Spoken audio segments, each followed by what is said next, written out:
This is Wally from Impulse Labs. I'm here today doing a little Q&A following up on the hundreds and hundreds and hundreds of comments and questions that we got on the demo video. So I've tried to take the most common questions and I'm gonna try to respond to them and answer them for you today.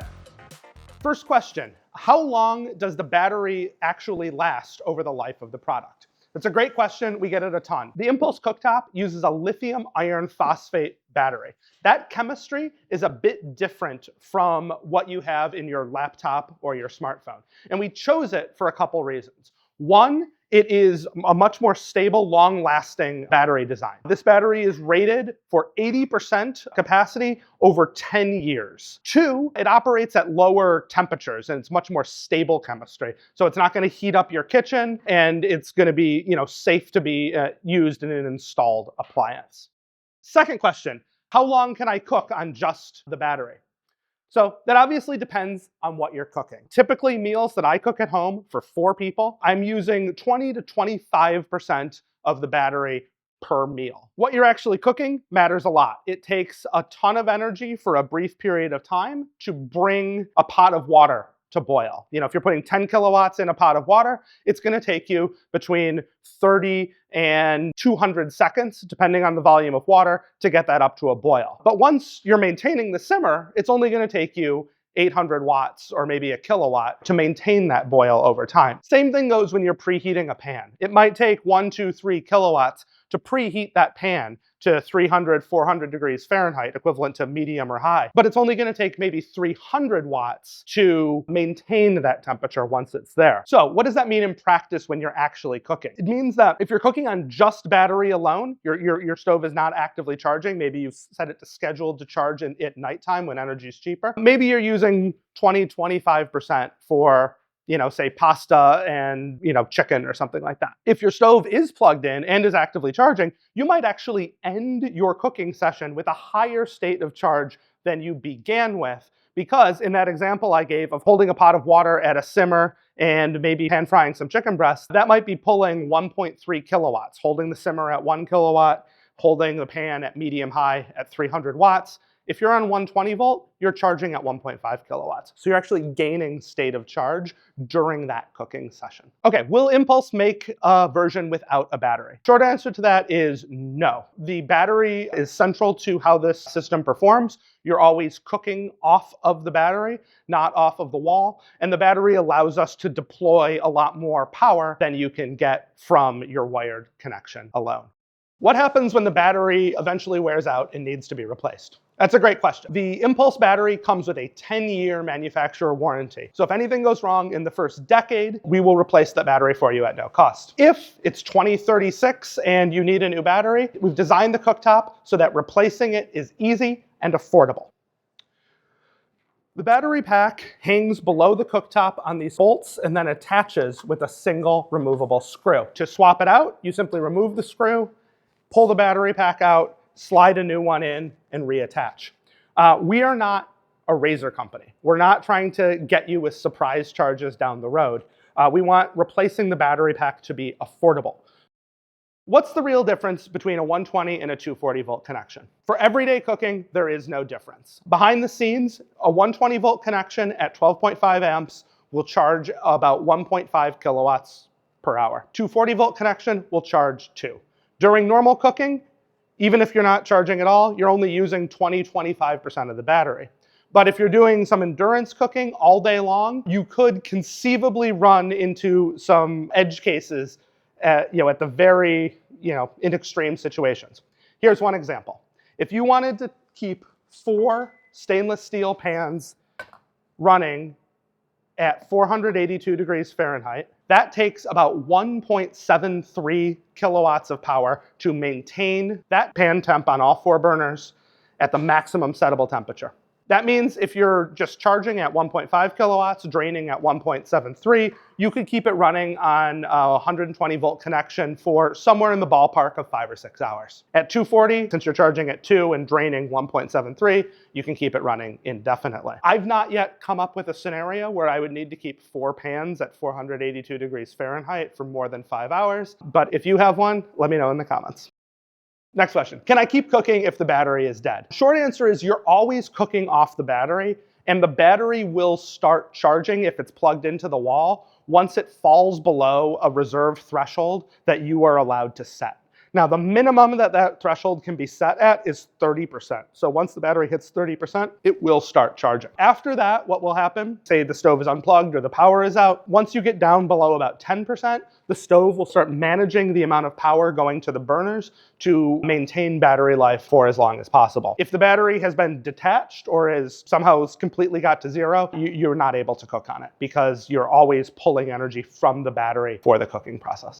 Next question, can I take advantage of off-peak electrical rates? Yes. In the settings menu, we allow you to control two different aspects of charging. One is you can set scheduled charging. By default, it's set to happen at 3 a.m. in your time zone, but you can schedule that to whenever power is cheapest in your market, or if you are using solar, when you're generating solar power at home. The other thing we allow you to specify is your battery reserve. How that works is when the battery falls below that state of charge, it will start charging regardless of the time of day. The battery reserve is important for making sure that you never feel, range anxiety with your battery-powered cooktop. We don't want you wondering, am I going to run out of power? So we allow you to set that battery reserve for anywhere between 30% and 70%, depending on your preferences. Once the stove falls below that reserve level, say you have it set to 50 or 60% and you're making Thanksgiving and you've been cooking for 3-4 hours, what will happen is the stove will start charging off of its wired connection. You're charging at 1.5 kilowatts on a 120 volt connection or 2 kilowatts on a 240 volt connection,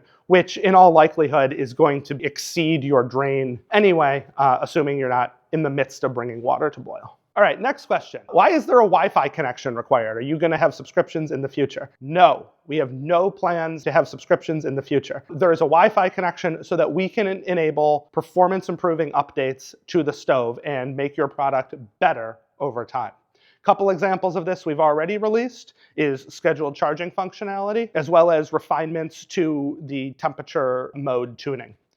Upcoming releases are going to include an integration with combustion ink temperature probes and making use of sounds for alerts as well as accessibility features. I understand why people are apprehensive about, quote unquote smart appliances. And that's because there hasn't ever really been a smart appliance on the market that has delivered actual performance improvements. And some of that actually comes down to the device architecture. If you're a normal appliance manufacturer and you are buying components from third-party providers, you might not control the firmware. You might not be able to easily, change how the device is operating, or you might not be able to do so without going through arduous or expensive certification processes. We designed the Impulse Cooktop to keep all of the safety-critical certified systems separate from, everything else with the stove. That allows us to quickly make updates that change performance. If we do need to make an update that goes through safety certification, have that separate so that we can put the time and care into it. So this is not like, a smart home device where the only thing you ever get via OTA update is maybe, new wallpapers at Christmas time or, ads showing up. There's no ads, there's no subscriptions. We just packed this thing full of tons of hardware, and our OTA updates allow us to give customers a stove that gets better over time. Does the stove need to be connected to the internet to use? No, you do not need to be connected to the internet to use the stove on a day-to-day basis. You do need to connect to the internet during initial setup to download the latest software. And as of now, we require you to connect to the internet once every 30 days to check for OTA updates. That requirement might be eliminated in the future. All right, next question. What type of pans do you recommend for the Impulse Cooktop? So the Impulse Cooktop will work with anything that is induction compatible. That means it's magnetic. That being said, we recommend multi-ply stainless steel for best results. So here is, for instance, a made-in 12-inch fry pan. That works great. Anything that is multi-ply stainless steel is going to be more efficient at transferring heat horizontally, which makes the temperature sensing technology more accurate and gives it better performance. Not all induction compatible pans are created equal. You'll notice this made-in pan that we recommend is a single piece of material that curves on the sides and the bottom. Some induction compatible pans use what's called a bonded bottom, where they're attaching an induction compatible plate to the bottom of the pan to make it work. These don't work as well in temperature mode because sometimes the bonding can interfere with, the exact temperature sensing.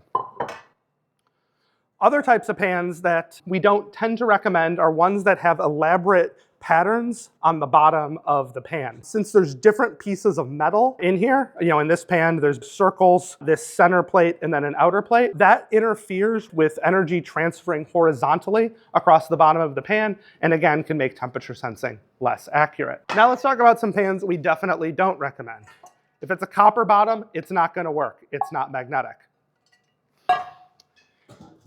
Graniteware. It works in that it will react with an induction heating element. However, graniteware is not recommended on any ceramic glass surfaces and can damage the top of the cooktop because it's just kind of a lightweight, cheap material that reacts to heat in unpredictable ways that can crack the glass.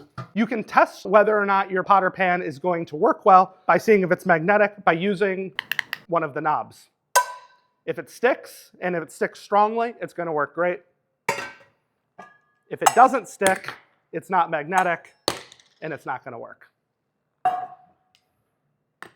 All right, next question. Can I use smaller pots or pans? Yes. I've got a couple examples here of different smaller pots or pans that we have tested around the office. This mocha pot is probably the smallest, and it is 4.5 inches diameter on the bottom. Basically, the limiting factor is the pan covering the temperature sensor, and is it heavy enough to depress the temperature sensor? If it is, the burner is going to turn on and it is going to react with it. This is a little different and it gives you a little bit more leeway than some other induction cooktops on the market, which will sometimes not work if the pan is significantly smaller than the burner area. Now, that being said, the one thing that the Impulse Cooktop will do with smaller pans is it will manage the amount of power that it's able to deploy to it. For safety reasons, we're not gonna drop the full 10 kilowatts of power into a mocha pot that is 4 inches on the bottom. You can see what this looks like in real time because this lightning bolt icon will turn on, and that means that active power management is reducing the maximum number of watts that are going into the burner. In this case, it looks like we are going to limit you at about 4 kilowatts. Which still brings it to boil super fast. Okay, next question. What about larger pans? I use a 12-inch fry pan a lot. Is that gonna work on your 9-inch burner? The answer to that is yes. Let's look here at a 12-inch made-in stainless steel frying pan. The bottom heating element is about 10 inches. So you're only hanging off about 1/2 of an inch on each side. Here's a 10-inch made-in fry pan. The bottom heating element there is exactly 9 inches, so that's going to fit perfectly. And what about stock pots? Well, here's an 8-quart all-clad stock pot that I use at home multiple times a week. The bottom of this is about 9.5 inches. It works perfectly fine. It's what I use in my demos to boil water in 90 seconds. The largest stock pot that we regularly use around the office is a 15-quart stock pot. Diameter on this is about 12 inches. It overhangs a bit on each side, as you can see, but it works perfectly fine. I deep fried a turkey in this thing. What about cast iron or carbon steel? They're both magnetic and they both work on impulse. Carbon steel is going to work very much the same way that stainless steel is. Here is a tortilla pan. It works fine, works great. We use it all the time. Cast iron also works. The one bit of caution I would say about cast iron is cast iron has very, very poor thermal conductivity. That means heat moves through the pan much, much slower than it will, say, 3-ply stainless steel. That means that it takes a while to heat up the entire pan, and the pan doesn't necessarily heat all that evenly. So you can get heat islands in cast iron that you won't really see in stainless steel. That can sometimes, while the pan is preheating or before it's thoroughly heat soaked, result in some discrepancies between the surface temperature and the measured temperature because they tend to get heat islands in the middle where the temperature sensor is. The other thing to be aware of with cast iron is oftentimes there are large embossed logos on the bottom. This one's not too bad. Sometimes they're even more pronounced, but they can, if the temperature sensor is making contact with the middle of a letter, it can particularly distort the temperature reading. So you want to make sure, you want to move it around a little bit. You can kind of feel for a flat, good contact with the temperature sensor. Next question, will that much power warp or damage my pans? If left unchecked, it absolutely could. But that is exactly why we developed the active temperature sensing technology. We are reading the pan temp and how it's reacting to the energy many, many times per second. And if we notice that it is heating too fast, say you're trying to put 10 kilowatts into a dry pan, what's going to happen is the stove is going to actively manage the amount of power going to the burner to prevent warping, damage, or overheating. Thanks for watching the Q&A today and for watching the demo. If you have any more questions, please drop them in the comments below. Also, let me know if there's any features or experiments you want to see videos on. We've got a lot more coming, but can always use suggestions from you.